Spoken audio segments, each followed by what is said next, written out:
എല്ലാവർക്കും മഴവിൽ മീഡിയയിലേക്ക് സ്വാഗതം. ആദ്യമായിട്ടാണ് നമ്മുടെ ചാനൽ കാണുന്നതെങ്കിൽ സബ്സ്ക്രൈബ് ചെയ്യാൻ മറക്കല്ലേ. കോളിവുഡിൽ എന്നും ജനപ്രീതിയുള്ള നായികമാർ ആരെന്നറിയാൻ ജനങ്ങൾക്ക് വലിയ ആകാംക്ഷയാണ്.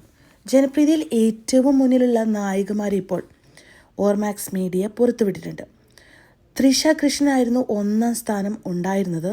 എന്നാൽ ഇപ്പോഴത്തെ പുതിയ റിപ്പോർട്ട് പ്രകാരം നയൻതാര ഒന്നാം സ്ഥാനത്തും രണ്ടാം സ്ഥാനത്തേക്ക് തൃഷ തള്ളപ്പെട്ടു. മൂന്നാം സ്ഥാനത്ത് സാമാന്തയാണ് വന്നിരിക്കുന്നത്. നാലാം സ്ഥാനത്ത് നമ്മുടെ കീർത്തി സുരേഷാണ്. അഞ്ചാം സ്ഥാനത്ത് തമന്ന, ആറാം സ്ഥാനത്ത് പ്രിയങ്ക മോഹൻ, ഏഴാം സ്ഥാനത്ത് എത്തിയിരിക്കുന്നത് ജ്യോതിക, എട്ടാം സ്ഥാനത്ത് അനുഷ്ക ഷെട്ടി, ഒമ്പതാം സ്ഥാനത്ത് കാജൽ അഗർവാള്, പത്താം സ്ഥാനത്ത് സായി പല്ലവി. പക്ഷേ ജനപ്രീതി ഒരുപാട് നേടിയെടുത്ത് രശ്മിക മന്ദാനയ്ക്ക് ഒരു സ്ഥാനവും ലഭിച്ചിട്ടില്ല എന്നത് ശ്രദ്ധേയമാണ്. ഇവരിൽ നിങ്ങൾക്ക് ഏറ്റവും ഇഷ്ടപ്പെട്ട ആക്ട്രസ് ആരാണെന്ന് കമൻറ്റ് ചെയ്യാൻ മറക്കരുത്.